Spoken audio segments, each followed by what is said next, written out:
Mini episode 532 of the FDH Lounge is brought to you by Sportsology, delivering unconventional columns and webcasts about sports, TV, music, movies, and more. Follow them on the web at sportsology.info. The FDH Lounge. You want to schedule your life around it. 30 seconds. In front of all these people, you're going to pull out a gun and you're going to shoot an unarmed man. 20 seconds. So what are you going to do? 10.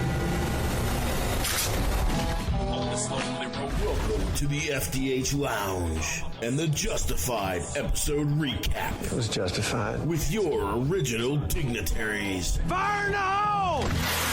Rick Morris and Jason Jones. You got ice cold water running through your veins. Breaking down each Justified episode the moment they've concluded. Did you take a peek inside the soul of Raymond Newton? I'm just going to let that old dog lie. Real-time reactions. Next level analysis. You seem to be harboring a bit of hostility there, brother.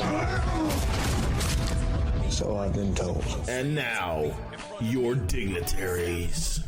Well, I believe we can take her from here.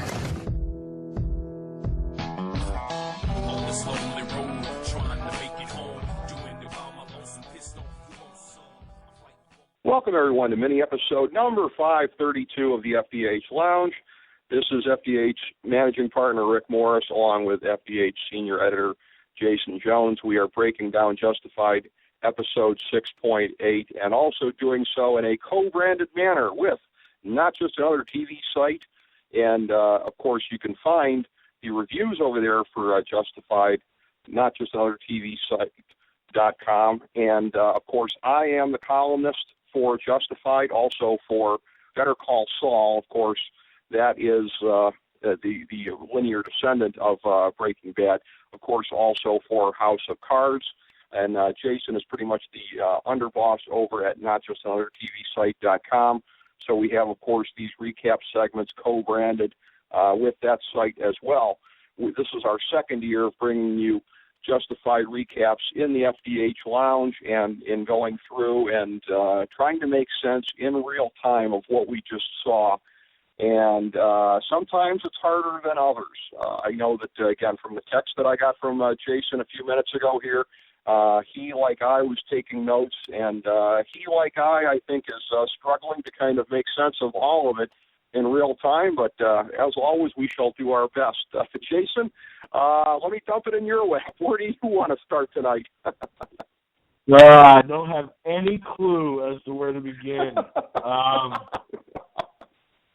I will say, though, that, the fandom perspective when you're watching something like this, when you just allow it to unfold, is one thing. But when you sort of let the wheels turn as it's happening, you find yourself predicting things that end up not happening but would have been intriguing. And, as we talk about it, we'll find out exactly why it's not possible. But for a second, I was trying to figure out what the likelihood was that the Avery Markham character and storyline would immediately stop detracting from the Raylan v. Boyd storyline, in that Markham would agree to help Raylan to the completion end, not just the $100,000 call out. But for a moment there, I thought maybe Markham goes in Raylan's pocket and Ty Warren goes in Boyd's pocket, and the better team wins in the end. But as we saw, that's not even in the cards. But it was interesting, and they had a few of those today. They had a couple different things that had you thinking one way and going another. But all in all, this was a great episode. It advanced the storyline. It wasn't a climactic or epic episode, and it was bigger than the setup episodes we're used to. It was somewhere in the middle. It was very satisfying, and it did advance the story. It absolutely did. As I remarked to you off air, and this is the last time, of course, that we're going to see Ty on the program tonight, Garrett Dillahunt wrapping up that role tonight and doing so in epic fashion. As I'd remarked to you somewhat facetiously off air, now watching The Last Man on Earth with Will Forte, great new sitcom on Fox, I am one of the many people out there that finds there to be an almost distracting resemblance between Will Forte and Garrett Dillahunt. So seeing this kind of serious role from a guy who looks so much like, at this point, facial hair and all, Will Forte's character is just a little bit distracting to me, but it was a great run that Dillahunt had on the show this year. You and I had talked about this coming in. I had appreciated him from Deadwood, where he played not one but two roles, a very unusual thing to have happen over the course of a series of where the directors will put the same actor in a different role. But and because, again, there's that word again, distracting. They know that the viewer can find it somewhat distracting, but they thought it was worth it to get him back in there for that. And he's had a great series of roles prior to Justified. I think we can add his name to the long list of excellent actors and actresses who've come into this show and really, really acquitted themselves in a great fashion. Yeah, I got to say, like a lot of the characters that are not destined for a long-term run, he was one that I really, really enjoyed. And I think a lot of it was, it almost sounded like he was channeling his own inner Leonard Elmore. Now, granted, it would be a huge misstep for the showrunners to not try to maintain that same level, but it was different with Dillahunt in playing Ty Warren. You really felt like he was born of that Boyd Crowder mold. And although it's the way the story had to go, I was a little disappointed to see the lights turn out on old Ty Warren. However, I will say that I'm still intrigued by his final words being something to the effect of not only the money, as if his parting words left us with some little tidbit of a plot point yet to be revealed. So, phenomenal performance, really. He helped carry it into this place we're at now where everything's starting to kind of build steam. Without the Ty Warren character, I don't know that the show would have felt as solid as it did to this point. Really good job. I hope he gets some recognition for this as the actor. But great character, and loved the run that he did have. It was really excellent, and again, there wasn't necessarily a sense going into tonight that this was going to be it for him. He was, of course, the subject of that big manhunt. I had, again, told you off air also, too. I know that you like to stay away from anything that's an overt spoiler, but I had come across the notion that he was going to meet up with Ava and Boyd, and it was really intriguing. I didn't know exactly how that would happen. Of course, the likeliest way, I suppose, which I had never considered, is he'll just show up on Ava's doorstep. And he did, and he was waiting for her when she came home, and then subsequently Boyd as well. And very interesting how Boyd bluffed him into dropping the gun on Ava. It's one of these things where if Ty knew that Ava and Boyd had some mistrust between them because she's actually a federal informant, that would have informed his decision a little bit more, because he would have realized that Boyd perhaps views Ava as being disposable. I think it's a testament to the acting skills of Boyd Crowder, and you never know in these matters where Boyd Crowder's acting skills end and Walton Goggins' acting skills begin, as far as how that goes. But for Boyd to be able to bluff him into dropping the gun on Ava, I can't help but feel that before everything had gone sideways between Boyd and Ava, that Boyd would have done anything to get somebody to drop a gun on Ava. He was really taking a chance there. It just so happens he got away with it. Yeah, the dynamic with Boyd and Ava has been forever changed since last week. I think it's safe to assume that from the moment Boyd sat in the truck and told, I want to say it was Devil in season 1, that his job now is to protect his brother's wife, from that moment until last week, we would like to believe that there is no ends of the earth that Boyd would not have gone to save, ensure, or protect Ava. And that clearly is missing now. I think that he still does want this happy ending that involves her, but I don't get the sense that he would wallow in his own self-pity if she was taken out. So absolutely, and very astute to notice that. It's got to play a part going forward, though. You don't turn your back on that sort of sense with this character unless there's something on the horizon yet to be revealed. So that will absolutely be interesting. And I actually didn't know that that's where you were headed with Ty Warren was going to be reacquainted with somebody. It was ballsy, though. It was intriguing, and I'm glad that it played out the way it did. I just wish that Ty Warren may have gotten another episode out of it. Yeah, I would have liked to have seen that as well, just selfishly. Although, again, I'm not, and I know you're not either, second guessing the storytelling because they did what they had to do with it. But yeah, it just. Again, great minds think alike, because I was about to say the same thing, which is that it's got to come back up. It subsequently has to come back up that that really Boyd took a gamble with Ava's life, and he got away with it, so he's going to stand there afterwards and say all's well that ends well, but Ava's got to know damn well what happened, and that's a direct result of the changed dynamic between them. Their ability to kind of turn on a dime, both of them, was really very interesting. Once Raylan shows up on the doorstep, he has convinced Avery, and we'll talk more about that, to put up the $100,000 bounty on him. Little did we know the payoff would come not too many scenes later.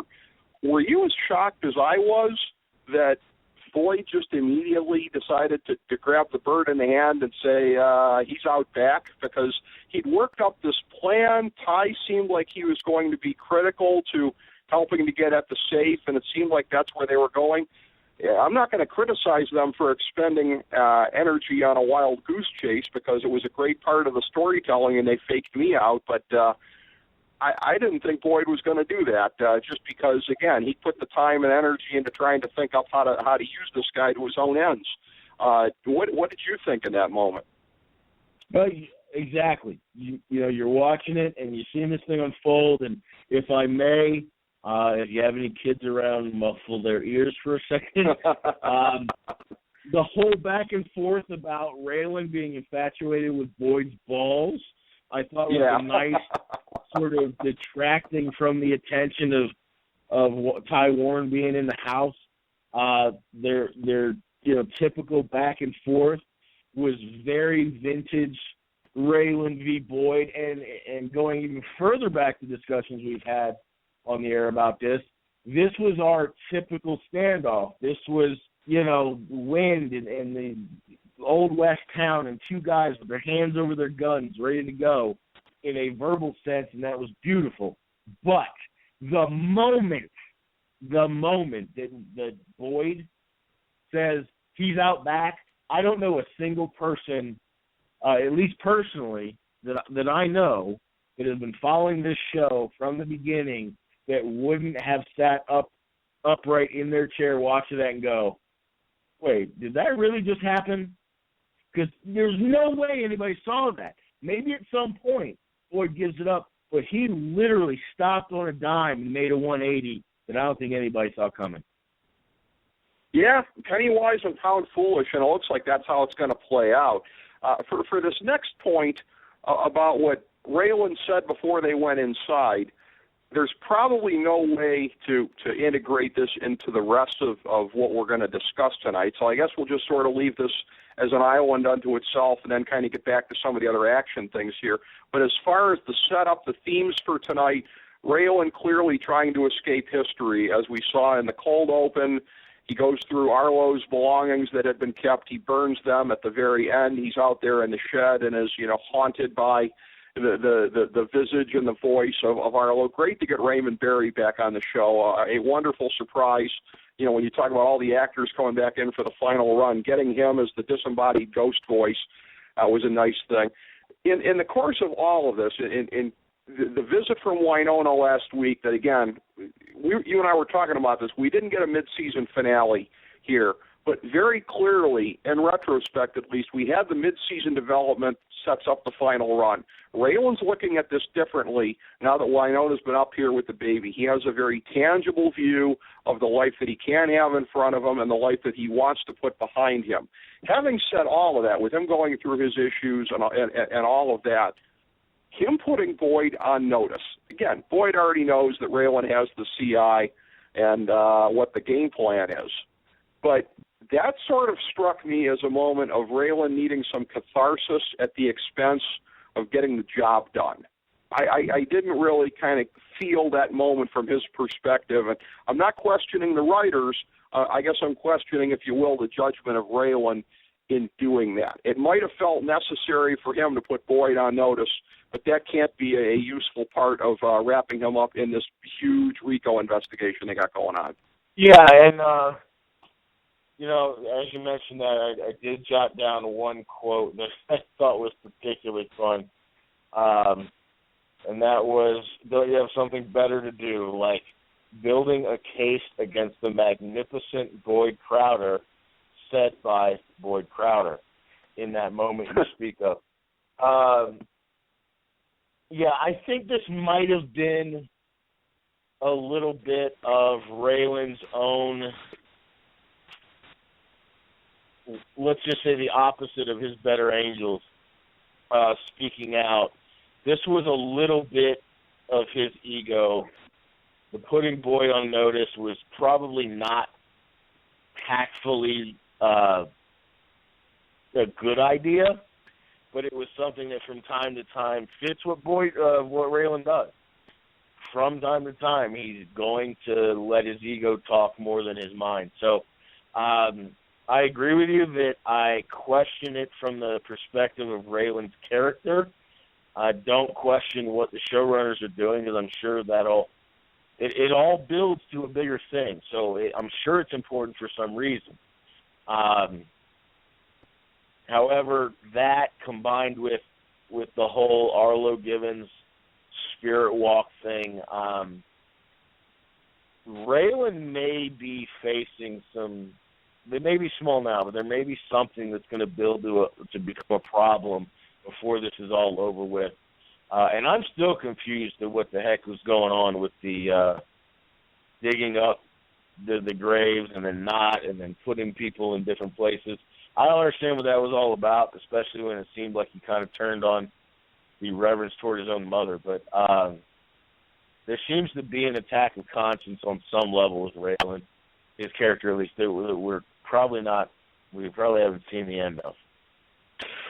He's probably figuring, the best I can assume, that there's not a lot of propriety in selling the property and leaving the graves on there. And again, it seemed to be that property was in play and that he might be selling the property to Avery as part of the deal there with getting Walker. And that whole thing too, again, and his judgment in terms of getting into bed with Avery to the extent that he did, again, any missteps that Raylan makes, you can only, and this is such a weird thing when you're talking about a character's motivations versus blaming the writers, because the writers are responsible for everything.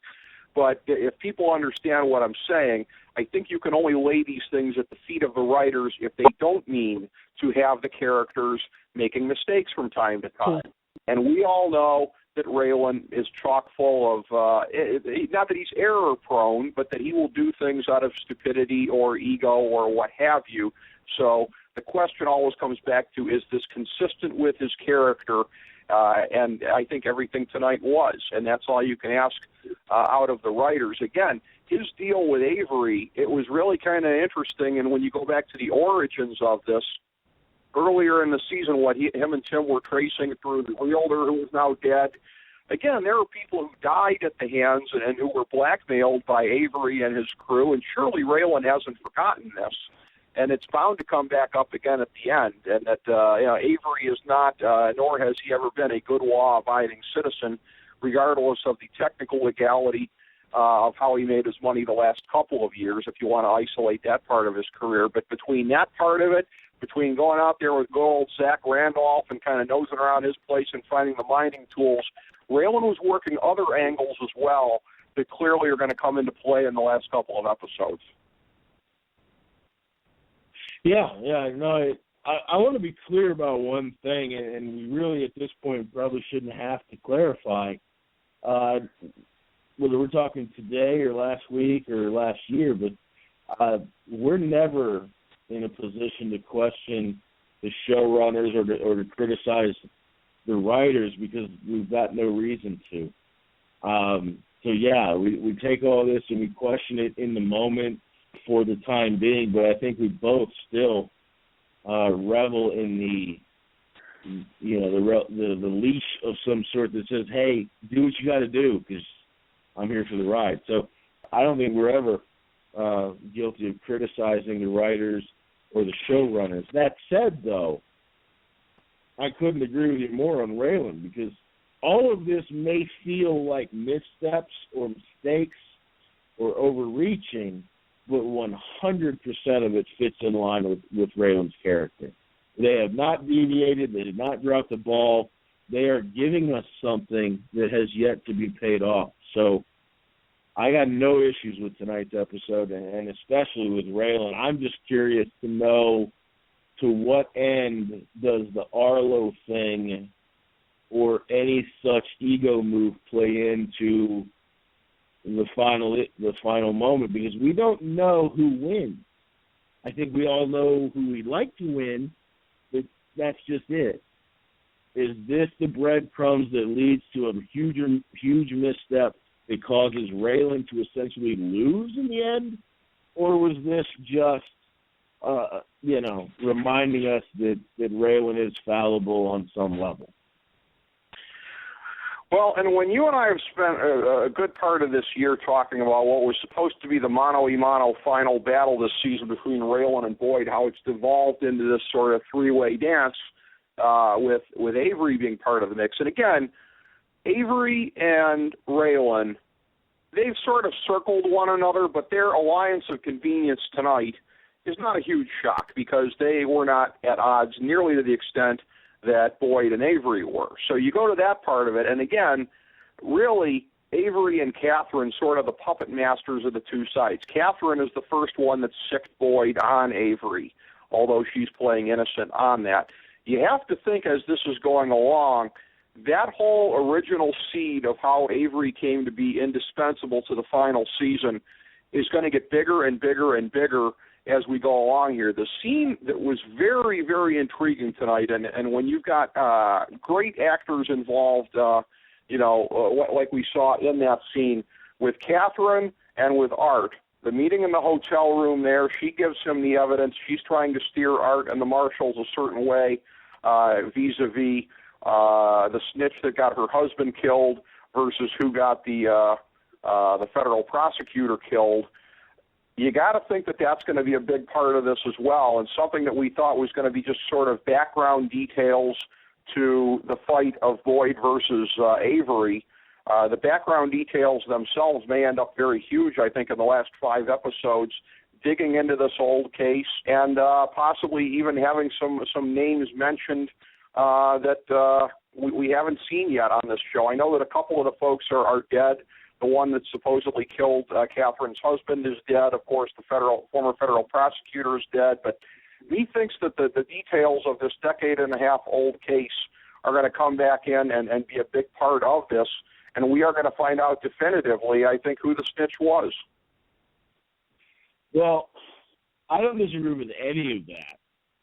But beyond that, I'd like to say that I've got a feeling there's more to this than we're even giving credit to.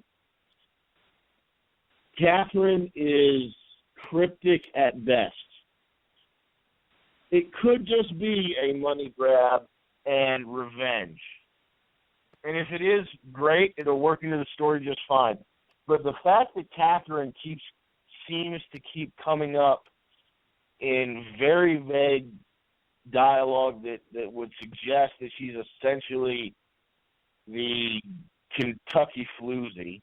I mean, she knows every guy in town on some intimate level. And the fact that she's so cold about everything really makes me wonder if all of Markham's money and revenge for the death of her husband is really it. And she did a great job selling that to drawing a blank. To Art? Art, yes.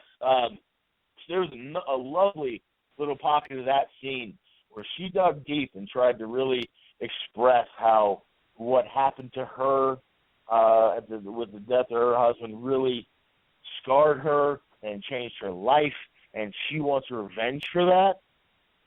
It was a great job, but something tells me there's something more going on there. Either way, right, wrong, or indifferent, it's going to play out and be a major factor in the end game. It absolutely has to be. Well, a husband that she was cuckolding the whole way, which, as far as I'm concerned, undermines the honesty of that by about 100%.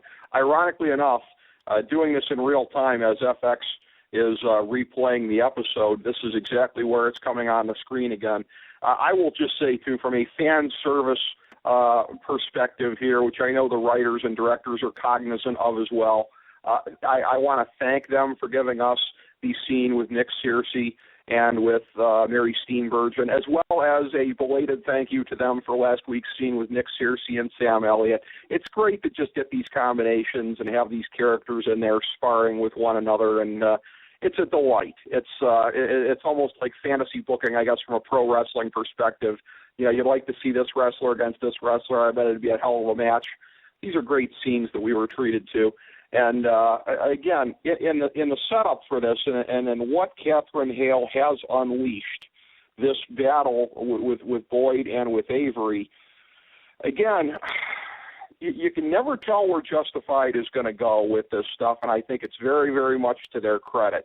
You and I don't think ever would have believed that we would see a scenario, particularly this whole, you know, I've been joking about this for a period of time here, this game of Dig Dug that Boyd has going on here, reminding me of the old arcade game there that I used to love so much, that they're going to attack the pizza portal that way. The fact that Raylan would now be onto this whole thing is unbelievable. I don't exactly know what Raylan had in mind vis-a-vis the $100,000 being a sort of rat trap for Boyd, because it just looks like $100,000 that he gets free and clear. Unbeknownst to him, unbeknownst to Boyd, that's exactly how it played out. Or maybe Raylan is starting to suspect that, because that put him down there in the vault at the pizza portal, able to hear the tremors from below, a little bit of an explosion or two, I think. He was able to report back to Rachel at the end that this is what's going on. So this operation that Boyd and his crew has is ongoing. Raylan has now been tipped to it. Raylan definitely got the sense from talking to good old Zach Randolph here that Zach is maybe playing a little bit of a game on Boyd also, too. So the Marshals are much more clued into what's going on with this, I think, than clearly any of us would have anticipated. I mean, I know I'm speaking for you when I make that assertion, and maybe you'll tell me I'm wrong, but I mean, I don't know how any of us could have assumed that the Marshals would get this kind of knowledge. I think we all thought it would be reactionary when the battle ensued, and that they would be coming in to try and clean up at the end, versus now they have knowledge as the operation is underway. I am fascinated by that. Yeah, I'm not going to tell you you're wrong, not in the slightest. Furthermore, the way you just laid that out drew together connecting some dots that I apparently missed along the way. But, yeah, at first you think maybe it's just Boyd is trying something to draw out, or Raylan's doing something to draw Boyd out. The $100,000 is relatively inconsequential when you think how much Markham probably has put it towards this, and then the fact that Markham needs land, and that's something that Boyd can supply, makes that interesting. What makes it more interesting is that Boyd took the bait And I think this is another one of those themes that we're going to see. Raylan's trying whatever he can to draw out the mongoose because Raylan would like to end this and get home, or at least start a new life with his former and back on again love interest and mother of his child, while at the same time, Boyd, and I think Ava really must have struck a nerve that he's going to have to come to grips with. Now, I don't believe that there's not much difference between 50 or 100,000 and 10 million. That's a lot of zeros. But she did kind of hit a point when she said, "Is even that going to be enough? 100,000 is not enough to start a new life. Who's to say that when Boyd's faced with that 10 million, if that's going to be enough?" So we've got a whole bunch of stuff happening here. The angle with Zachariah is a whole other thing. I had no idea where they're going with that, but as you pointed out, it does seem like maybe he's stringing Boyd along for something off on the side. So all these things are coming together, whereas 5 weeks ago we were just thinking, okay, we kind of think we know what's up, but have no idea how far or deep the rabbit hole goes. And I think we're starting to get an idea of what that scope looks like. And it is very exciting. There's no question about that.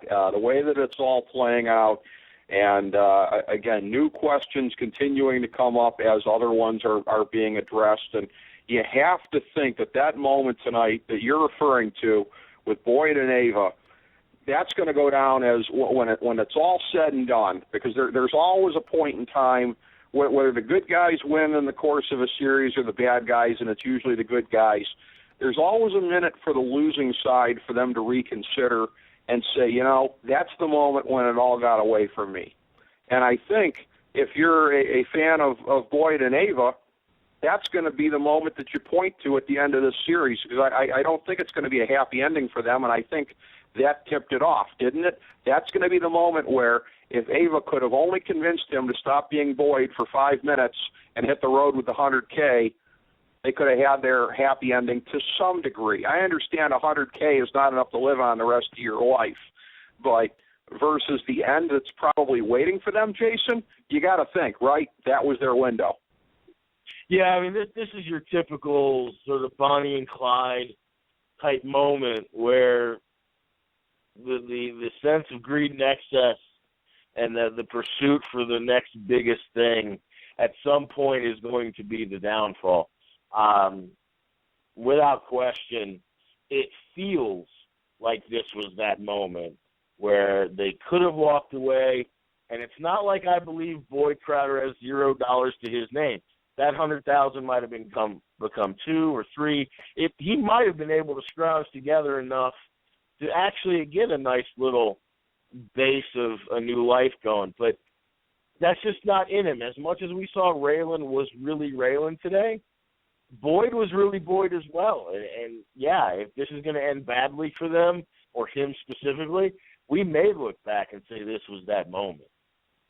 You got to think so. Final observation that I've got for tonight, Jason, is this being episode 6.8. I remember 5.8 a year ago, and that's the one where we were all kind of waiting to see what the direction was going to be and for things to kind of stop being confusing in the Crow season a year ago.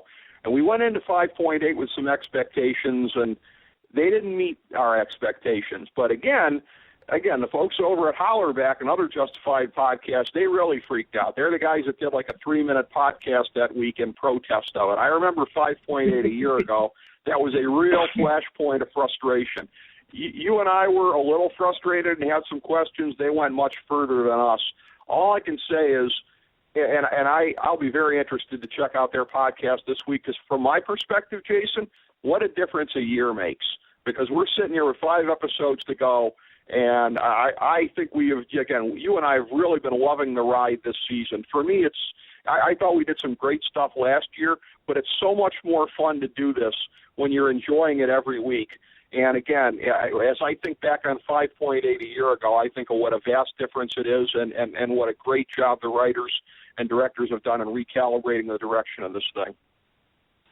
Yeah, I'll be polite and not be too rough on them. But when you're doing a show like this of the quality of Justified, you have to assume that everything is done for some sort of a reason and wasn't just that they dropped the ball. And I remember that show very vividly. I remember our review of said show very vividly.